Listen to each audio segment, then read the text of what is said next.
Hey, what's up, my YouTube fam? I'm back. This is Larry with the best credit repair channel. Today, we're going to be talking about Section 609 and Section 610.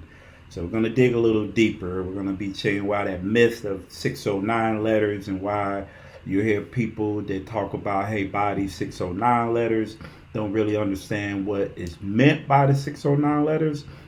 It's really junk when you use it in the form of just a dispute letter, but we're going to get more into that, and we're going to talk about how to use it, and we're going to talk about how 610 is connected to Section 609 and how to use Section 610 along with Section 609 to get the information and get your stuff deleted. You know, this channel is all about keeping it real with you, bringing you the real information. We aren't about doing all this clickbait or trying to find something that doesn't even apply, that you can't even sue somebody under, and all the other stuff that people out here are trying to do to gain your business, to help you with improve your credit, and you getting these failed attempts. So it's all about me. It's giving you real information to help you move your stuff forward and a lot faster, eliminate a lot of the frustrations, keeping it real, and knowing what your rights are as a consumer when you're dealing with the big three credit bureaus and even the third party, which I'm gonna do a video.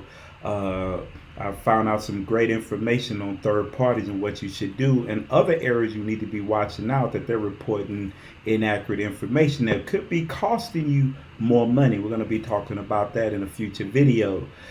So hey, first, thank you for all my new subscribers coming out to the channel. I appreciate y'all. Thank you. Please like, subscribe, share, leave a comment. I'm all about giving you the real deal and being honest with you, because somebody has got to be honest with you and not feed you a bunch of stuff that you're going to spit out because you don't even like, because it ain't even real. So we got to find somebody to do that, and that's what my job is, to make sure I'm giving you that information. So like, again, shoot me an email if you have any questions. You want to free credit analysis, you want to purchase my master dispute package. Matter of fact, I have some people to email me. I need to get back to them. But if you want to get it, it's got a lot of good information in there.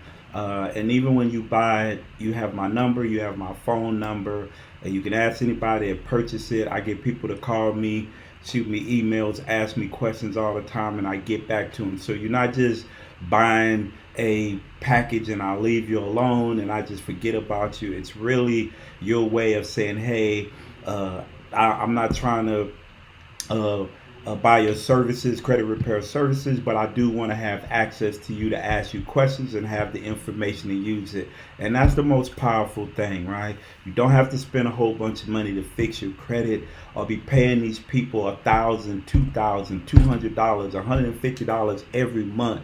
Like, you don't have to do that. I don't do it because I know it's a better way, and you need somebody out here that can guide you into that direction. And that's what Larry here is all about, right? So some people may be mad at me, but it is what it is. You got your choice of who you want to deal with. Like they say, it's a free country, right? So but my job is to give you the access to good information so you can make good decisions, because most people who are in this situation of repairing their credit really are trying to get out of a financial situation so they can better their lives. And we need to and I'm all about trying to help you to do that, and use all that extra money to get your credit online than paying somebody to do it for you and still not get the results that you're looking for. So let's get into it. So again, like, subscribe, and share. I appreciate y'all, and thank you for coming new subscribers on this channel. So let's get into 609 letters. There's a lot of myths about 609 letters. You're going to get people to say, hey, use the 609 letters for disputes, and I'm going to break everything down to you. Kind of, they're not giving you, in some aspects, they're giving you 40% of it right, and the other 60% is wrong, which if it's not complete, you're not getting all the right information, you're going to make mistakes in doing it. So I'm going to cover some of this stuff with you and break it down with you. So Section 609 of the Fair Credit Reporting Act, it's an important section. Section 609 supports a dispute letter, right? Some people use it as a straight dispute letter. A 609, Section 609 is there in support of a dispute letter. So you're gonna dispute items, but you're also gonna incorporate 609 because you're trying to obtain certain information to support the dispute, and for the credit bureaus to support that information that they're telling you is accurate, is that they actually are verifying this information and has received information that verifies that what they're reporting is accurate, right? They should not just, the creditor just say it's verified, but don't send the credit bureaus no supporting information, nothing to say this is the account, this is what they had, and this is the supporting documents that show that the information is reported accurate. If they don't have any information on that account or anything, we got to question, how do you say this account is accurate when you have no supporting documents on this account to slightly to show that you did a reasonable investigation, and two, that you have enough information to say that this account is reporting accurate, and that you verified that this account is not just accurate, but is complete and accurate. And that's the power of how you're going to incorporate a dispute along with Section 609, and we're going to get deeper into that, right? A Section 609 deals with your right to see the information, to see it. That's what it is. It's your right to see the information, right? I know the credit bureau is going to send you a lot of jargon, but what information did you send me that is that supported the conclusion that these accounts are accurate and complete and verifiable? Some of the most specific information that you may see in there is prospective lenders and creditor information, potential employers. Remember, some employers pull your credit report, maybe a determination if you get the job, not get the job. That's another reason why credit is so important.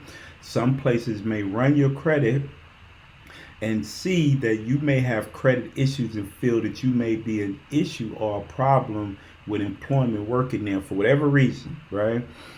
Child support enforcement agencies may be looking at it, see what kind of credit you have, what kind of accounts you have on your credit report. Are you ducking child support? Let's just keep it real. They may use it for that purpose. And the Federal Deposit Insurance Corporation, the FDIC, or the National Credit Union Administration, the NCUA, in a role of conservators, receivers, and liquidating agents of an insured deposit. So these are some of the people that could be digging into your credit report. Now, 609 states that consumer reporting agencies are obligated to provide a consumer with all the information in their credit file except the first 5 digits of the consumer social security number, anything concerning credit scores or other risks or predictions relating to the consumer, right? Another thing, a 609 request can provide you with the source of information on your credit report, as well as identify anyone who has obtained your credit, a copy of your report for employment purposes over the previous 2 years and for any purpose over the previous 1 year. So any information that they have in the previous 1 year, so when you request a 609 letter, the previous 1 year of information that they have on that account, they should be able to disclose to you. They don't have to disclose something 5 years ago to you. There's a limit on it. The previous 1 year. So January 1st, you did a dispute. So that year prior to January 1st, anything that is in that credit file that you're requesting, they have to give it to you. So remember that the previous 1 year, and if it's for employment purposes, the previous 2 years. A 609 letter is a document you can use to contact the big three credit bureaus, and you should be able to do it. Innovis too, Equifax, Experian, TransUnion, and they missed out. You can also use the 609 letters for any credit reporting agencies that fall under the Fair Credit Reporting Act. That means LexisNexis, Stagestream, CoreLogics, any of them, because they all fall under the Fair Credit Reporting Act. So remember that. So if Innovis, that's why they send you can request your information on the Innovis. If you LexisNexis, you can request your information on the LexisNexis, CoreLogics, LCI. I hear people say LCI is refusing to give information. That they are in violation of a 609. And if they do that, you send them a written form requesting the information they have on file, and they don't send you, you should go right down to the courthouse, and you should file a court case against them in violation of 609. Right? So don't let them, I know people trying to get their bankruptcies off, and TransUnion say, well, we don't use LexisNexis, we use LCI. No problem. I'm requesting information out of LCI, and they don't give it to you, they're in violation of section 609. Remember that. And we all know right now, listen, the most accurate credit report that I'm telling people right now, and it's free, go to the annualcreditreport.com. Go there, pull your credit report off that. Look at that report first before you start looking at Credit Karma, MyFICO, Identity IQ, any of those third parties. Go there first and look. It's a more detailed credit report. It goes back a little further, because most of them only gonna go back 2 years. Right? And they only go back 2 years because really your credit score, your late payments really start falling off, this affecting your score after 2 years, right? So, but the annual credit report may go back all the way 7 years.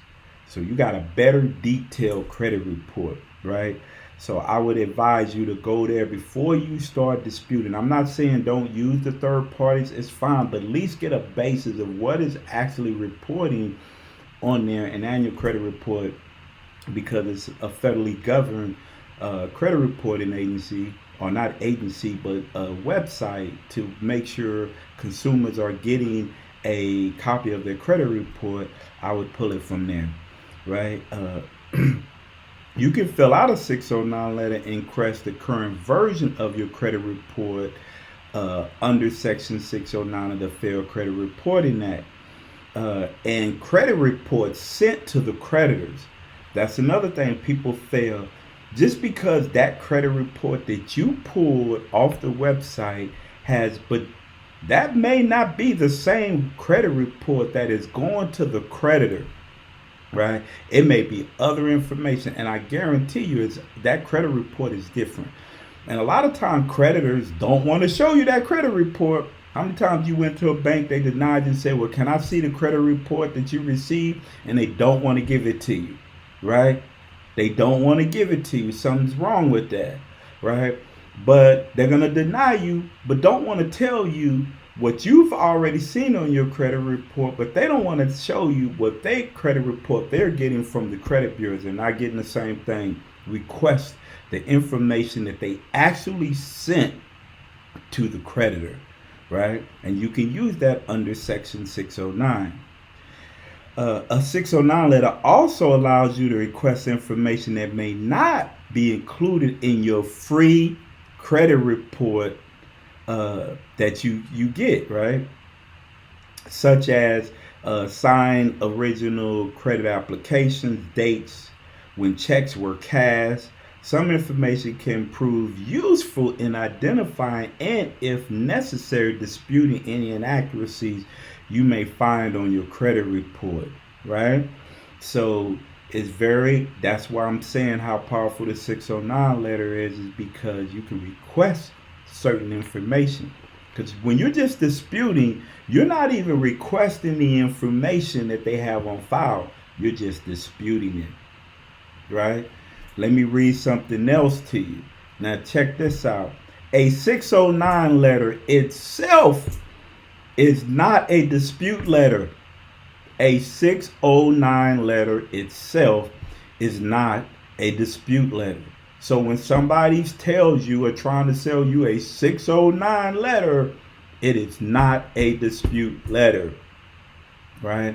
And that's what a lot of people get suckered, and I'm gonna use that word, into buying something and being misled in the purpose of it, right? And I want to bring that to your attention. Again, a 609 letter itself is not a dispute letter. Again, remember I told you up in the beginning, it is used in conjunction with a dispute letter. It is part of a dispute letter, but it is not a dispute letter.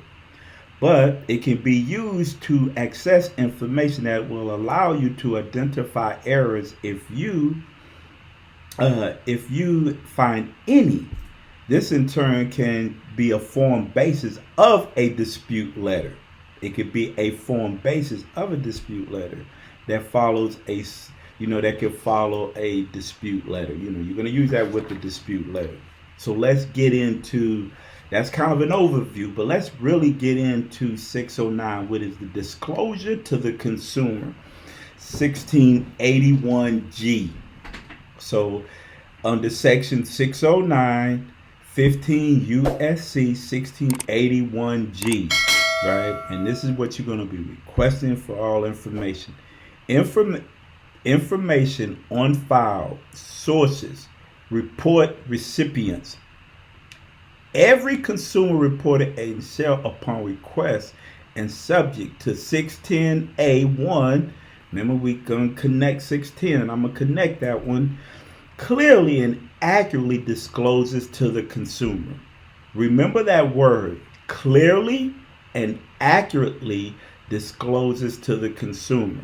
So when you write in your request for information upon, so if you dispute, hey, I am disputing the balance of this account, the balance is inaccurate, you're reporting that the balance is $1,580. This balance is inaccurate. Please verify and update.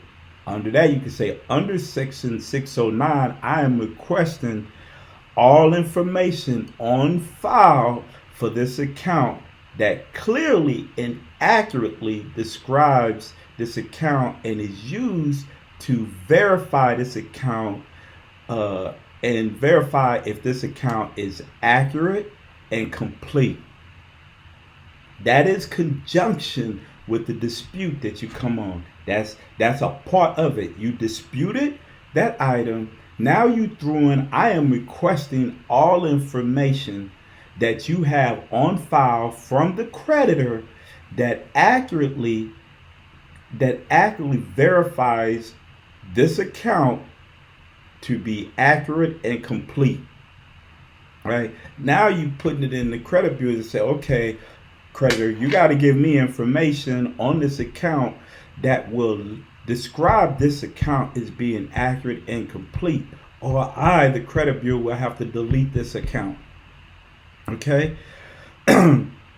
Let's continue on. The sources of the information, except that the sources of information required solely for the use preparing in an investigative consumer report and actually is used for no other purpose need not be disclosed, provided that in the event an action is brought under this title, meaning if you take them to court, such sources should be available to the plaintiff under appropriate disclosure procedures in a court in which the action is brought. So all it's just saying is the information has to be accessible to the plaintiff at the same time as you. You just can't have access to it, and then the credit bureaus have access, but the plaintiff don't have access, right? So that's one thing. The next thing, identification of each person, including each end user identified under section 607E, 1681E for procured a consumer report. So if you notice, there are other sections that are also linked to this. I'm not going to go over every single thing. I'm going to kind of hit each important section, right? An identification of a person under section L shall include the name of the person or, if applicable, the trade name written in full under which such person conducted business, and upon request of the consumer, the address and telephone number of the person. We're going to continue. Another thing, a record of all inquiries received by the agency during a 1-year period preceding the request that identifies the consumer is connection with a credit or insurance transaction that was not initiated by the consumer. Let me read that again. A record of all inquiries received by the agency during the 1-year period preceding the request that identifies the consumer in connection with a credit or insurance transaction that was not initiated by the consumer. So any inquiries, so capital 1 inquired or sent in information on you about an account within that 1 year, you're requesting they must give you that information that connected you to that transaction that dealt with any credit or insurance transaction, right? There has to be some connection that shows that you applied credit, you had credit, you did these things with that transaction. Same with insurance, with any insurance account that you may have. Summary of rights required to be included with disclosure. This is called the summary of rights. A consumer reporting agency shall provide to a consumer with each written disclosure by the agency to the consumer under this section. A written summary of all rights that the consumer has the right under this title, and in the case of a consumer reporting agency that compiles and maintains files on a consumer on a nationwide basis, a toll-free number established by the agency at which personnel are accessible to the consumer during normal business hours, which they do. All they're just saying is, do they have a 1-800 number? Yes, they have a 1-800 number. Specific items required to be included. A summary of rights required under paragraph 1 shall include a brief description of this title and all rights of consumers under the title, an explanation of how the consumer may exercise the right of the consumer under this title, a list of federal agencies responsible for enforcing any provisions of this title, and the addresses and may appropriate phone numbers of each such agency in a form that will assist the consumer in selecting the appropriate agency. A statement that the consumer may have additional rights under state laws, that the consumer may wish to contact a state or a local consumer protection agency or a state attorney general to learn of their rights, and a statement that a consumer reporting agency is not required to remove accurate, derogatory information from a consumer file unless the information is outdated under section 605, 1681C, or cannot be verified, right? Now, how does section 610 go with that? So remember, we said in the beginning, I am disputing the balance of this account. This account is $1,020. This account is reporting an inaccurate balance. Under section 609, I am requesting all information on file on this account, right? Because you're requesting all information on this account that will be used to verify or prove this account is reporting complete. Right?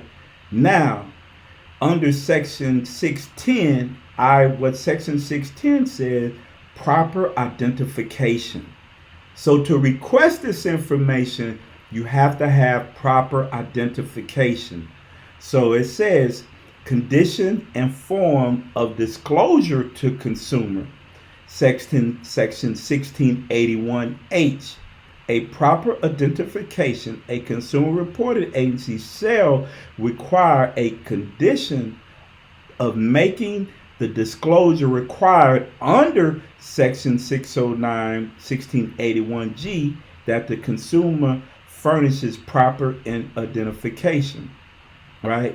Disclosure in writing, except as provided in Section B, the disclosure requires to be made under Section 609, 1681G shall be provided under the section in writing, right? Other forms of disclosure. And what I mean by what disclosure, you have to send in, all you're saying is, after you put that statement under Section 609, you say, under Section 610, I am providing to you my driver's license, my social security number, if the driver's license doesn't match your original address, and a bill to verify my address. I have sent in the required documents needed to request the information under Section 609. Now you see how that works, right? So you definitely want to do that. Another thing that is important, trained personnel, any consumer reporting agency shall provide trained personnel to explain to the consumer any information furnished to him pursuant in Section 609, 1681G of this title. Listen to what I said. Trained personnel, and this falls under Section 69, any consumer reporting agency shall provide a trained personnel to explain to the consumer any information furnished to him pursuant to Section 609 of this title. Listen to that. So those people answering the phone must have information on what's on file. They're supposed to be trained information that's on file. So when they act like they don't know nothing about the account, it's verified, hold up, but I am requesting under Section 609, you are a trained individual that should be able to provide information that is on my file on this account. If they're not, they're in violation. Right? So those are some of the things in Section 609, read through it. I didn't read every single thing. I really hit the key points. But when you're disputing, understand how to dispute, right? Yes, you disputed. 609 is not a dispute letter. Quit buying 609 letters as dispute letters. It is in conjunction. You're disputing something. You're requesting information that they have on file on that account. Section 6 of 10 is saying, I am sending in the required documents I need to request the information under Section 609 that I'm requesting information on this account that I'm disputing to prove how did you come up with this account being verified accurate. That's not a method of verification letter. That's your first dispute letter. Now just say they still sent back verified. You're going to, in conjunction with how they verify, you're going to request the same information again under your method of verification letter. Now, if they don't provide that information 2 times and you know that account's reported inaccurate, you've already set the tone. You've put together a solid dispute letter. You put together a solid method of verification letter. Now it's time to go down to the courthouse and file a case against the credit bureaus for not conducting a reasonable investigation for this inaccurate information, right? That's how it's played out. But hey, hopefully this video gave y'all the information you need, and I'm gonna come up with some, we're gonna do Section 604, permissible purpose. And we're also going to do videos on third-party bureaus like LexisNexis, what you should do and why you should be questioning that information from these bureaus. I read a very powerful article about some information that was on a person's third-party report that were costing him money that he did not even know.